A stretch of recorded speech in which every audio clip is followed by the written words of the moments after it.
सभापती महोदय, सन्माननीय ज्येष्ठ सदस्य भाई जगताप यांनी ही जी लक्षवेधी मांडलेली आहे त्या लक्षवेधीचं त्यांनी जी त्यांच्या मनातली शंका असल्या सगळ्यात निरसन करावं अशा प्रकारची विनंती वजा आवाहन केलेलं आहे. आणि म्हणून त्याच्याकरता सभापती महोदय थोडंसं डिटेल त्या ठिकाणी माहिती देणं तुमच्या उत्तरावर समाधानी आहेतच, ते फक्त तोंडी बोलावं, ऑन रेकॉर्ड यावं ऑन रेकॉर्ड यावं. संजय गांधी राष्ट्रीय उद्यान हे बोरिवली मुंबई शहराच्या उत्तरेस अरबी समुद्रापासून 8 किलोमीटर अंतरावर आहे. संजय गांधी राष्ट्रीय उद्यानाचे एकूण क्षेत्र 104.8 चौरस किलोमीटर असून त्यापैकी 42 चौरस किलोमीटर ठाणे जिल्हा, पालघर जिल्हा 16.93 चौरस किलोमीटर, मुंबई उपनगर 47.84 किलोमीटर.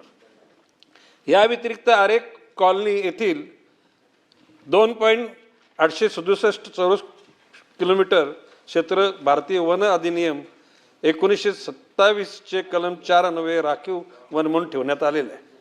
अधिसूचित झाले असून सदर क्षेत्र संजय गांधी राष्ट्रीय उद्यानाच्या ताब्यात घेण्यात आलेलं आहे. संजय गांधी राष्ट्रीय उद्यान वन्यजीव विभागाअंतर्गत तुंगारेश्वर वन्यजीव अभयारण्य असून त्याचे क्षेत्रफळ 85.70 चौरस किलोमीटर आहे. सदर राष्ट्रीय उद्यानामध्ये साधारणतः दर दिवशी सुमारे 5,000 देशी आणि विदेशी पर्यटक येत असतात आणि ते भेट देत असतात. सदर राष्ट्रीय उद्यानाचे महत्त्व अनन्यसाधारण आहे. संजय गांधी राष्ट्रीय उद्याने मुंबई उपनगर, ठाणे, पालघर या 3 जिल्ह्यातील दाट लोकवस्तीच्या नागरी क्षेत्राच्या मधोमध वसलेले असून जगातील अत्यंत मोजक्या निवडक राष्ट्रीय उद्यानापैकी एक आहे.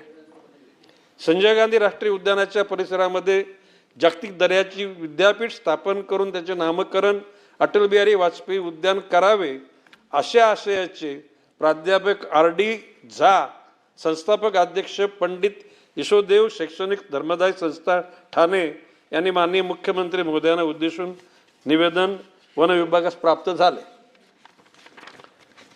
उक्त निवेदन राष्ट्रपती महोदया व माननीय पंतप्रधान महोदय यांनाच देखील सुद्धा चिन्हांकित करण्यात आले आहे. उपरोक्त निवेदनामध्ये अर्जदारांनी संजय गांधी राष्ट्रीय उद्यान व आरेक कॉलनी म्हणजे दुग्ध वसाहत यांच्या क्षेत्रात एकात्मिक वसाहत इंटिग्रेटेड टाउनशिप विकसित करणे, त्याकरता परवानगी देणे, उपरोक्त संकुलाचे नामकरण अटल बिहारी वाजपेयी उद्यान असे करावे याकरता शासनात विनंती केली होती.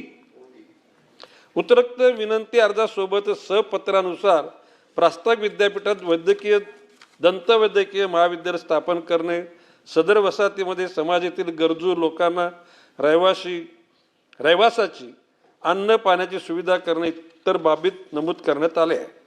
तसेच मौजे गोरेगाव आरे कॉलनी येथील 300 एकर जागा मिळण्याबाबतचा पंडित यशोदेव शैक्षणिक धर्मदाय संस्था ठाणे यांच्या मागणीच्या अनुषंगाने तहसीलदार बोरिवली यांच्याकडून देखील पत्रव्यवहार संबंधितांना करण्यात आलेला आहे.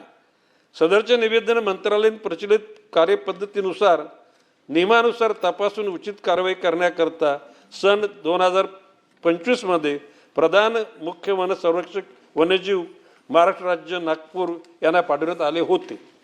सदर अर्जदार यांच्या निवेदनाबाबत विभागामध्ये प्रत्यक्ष येऊन वारंवार पाठपुरावा करत असल्याचे निदर्शनास आलेले आहे. सदर अर्जदार ज्येष्ठ नागरिक असून त्यांच्याकडून वारंवार होणारा पाठपुरावा विचारात घेता सन 2026 मध्ये स्मरणपत्र निर्गमित करण्यात आले.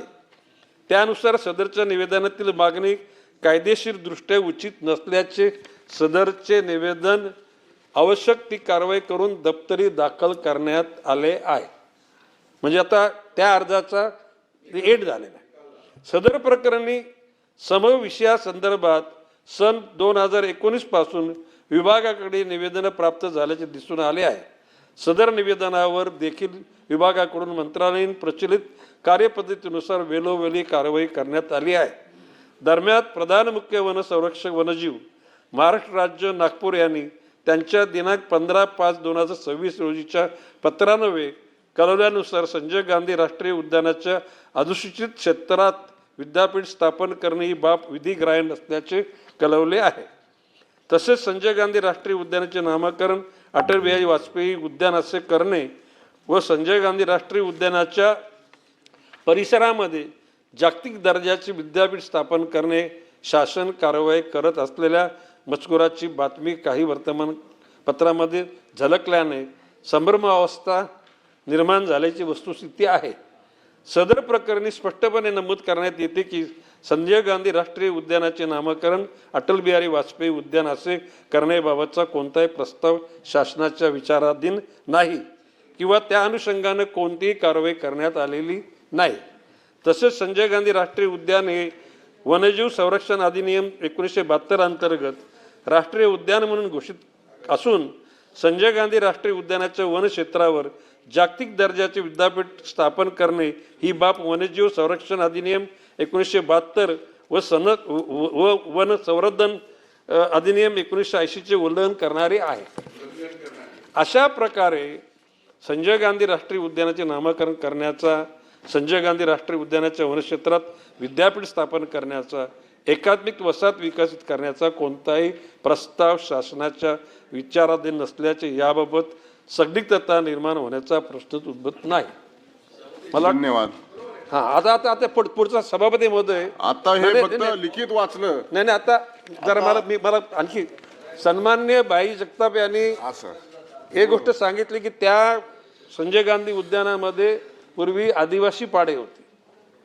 आता भाईनी मुंबईचं वर्णन करताना कोली वगैरे त्याच्यात आगरी, कोली, भंडारी आणि आदिवासी या 4 जातीचा समावेश होता. आता ही गोष्ट खरी आहे, पण त्याच्यात उपरे कोणी खरे आपल्या महाराष्ट्रातले काही लोकही मुंबईत आले, उपरे शब्द बरोबर नाही. शेवटी ते अति ठीक आहे, तो गरजेनुसार शेवटी गावाकडे रोजगार मिळत नाही, मुंबईकडे रोजगार शोधण्यासाठी आला तर त्याला आपण उपरा आपल्या मराठी माणसाला तरी म्हणू शकत नाही. आपण राहिला माननीय उच्च न्यायालयाच्या निर्देशानुसार अतिशय जलद गतीनं त्या ठिकाणी आजूबाजूच्या परिसरामध्ये सन्मान्य सदस्य प्रवीण दरेकरांच्या सूचनेनुसार तिथे असलेली एक 30 एकर जागा त्याचा TDR त्या जागा धारकाला देऊन त्यातल्या बऱ्याचशा जे लोक जे अनऑथराइज आहेत त्यांना कोर्टाने ऑथराइज करण्याचे काही गोष्टी मान्य केल्यामुळे त्यांची तिथं सोय होणार आहे. राहिलेल्या त्या मूलच्या आदिवासी लोकांना आरे कॉलनीजवळ आजच्या मुद्द्याला इको सेन्सिटिव्ह झोनमध्ये जागा आहे, तिची परवानगी घेऊन त्या ठिकाणी ग्राउंड+1च्या अशा इमारती म्हणजे घरं बांधून त्यांना 2200 लोक साधारणपणे आहेत, त्याच्यामध्ये सुद्धा बोगस आदिवासी आहेत आणि ते पण शोधण्याचं काम मी आमच्या वन खात्याला सांगितले. हु इज ओरिजिनल आदिवासी he must get that opportunity, otherwise they should not gate.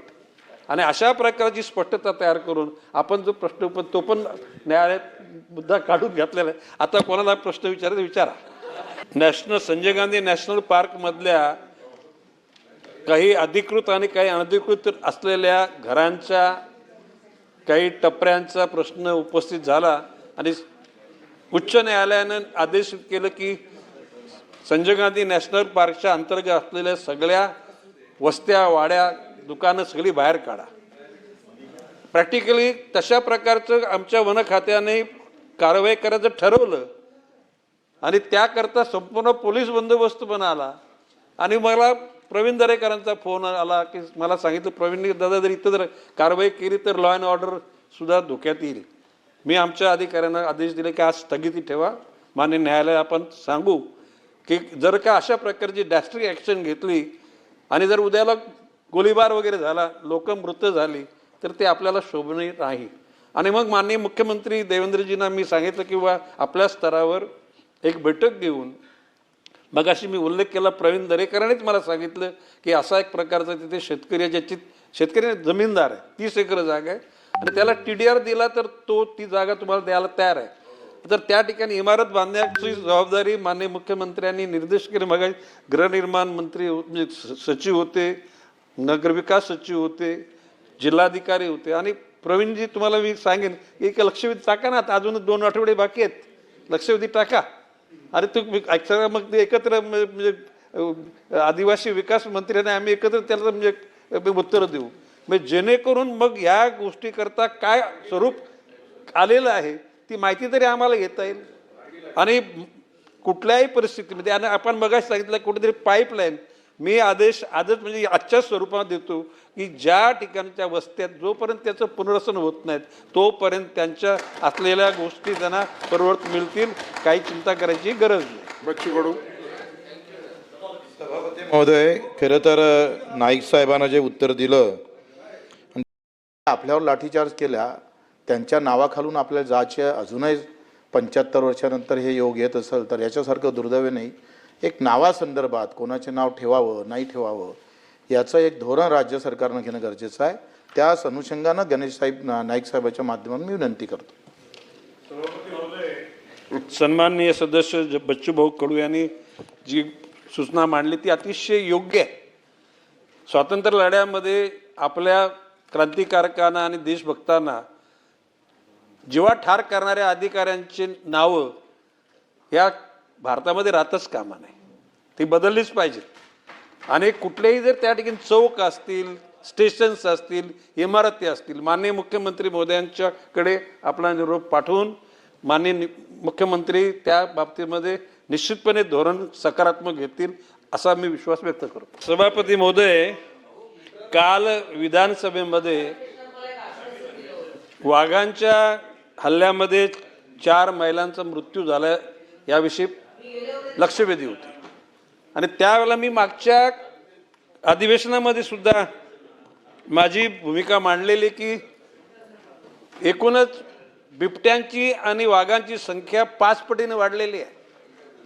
आणि त्याकरता मी अनाऊन्स केलेलं आहे की प्रत्येक जिल्ह्याला म्हणजे कोकणातला म्हणजे पालघर जिल्हा, ठाणे जिल्हा, रायगड, रत्नागिरी, सिंधुदुर्ग एक लेपर्ड सफारी प्रत्येक जिल्ह्यामध्ये करण्याचं ठरवले. आणि आता 60 महिन्यापैकी 42 महिने शिल्लक राहिलेत आणि या 42 महिन्याच्या आतमध्ये याचा आकार देण्याचं काम वन खात्याचा मंत्री म्हणून मी निश्चितपणे करणार आहे. माननीय सदस्य श्री प्रमोदजी जठार यांनी जी सूचना केलेली आहे त्यांनी जरा ड्रोनच्या सहाय्यातून जर त्याची जर फोटोग्राफी किंवा व्हिडिओग्राफी मला पाठवलीत तर आत्ताच मी आज बोलतो की उद्याच त्या ठिकाणी आपल्याशी संपर्क साधते आमचे अधिकारी DFO आणि तुम्ही ते कुठलं क्षेत्र आहे ते सांगा.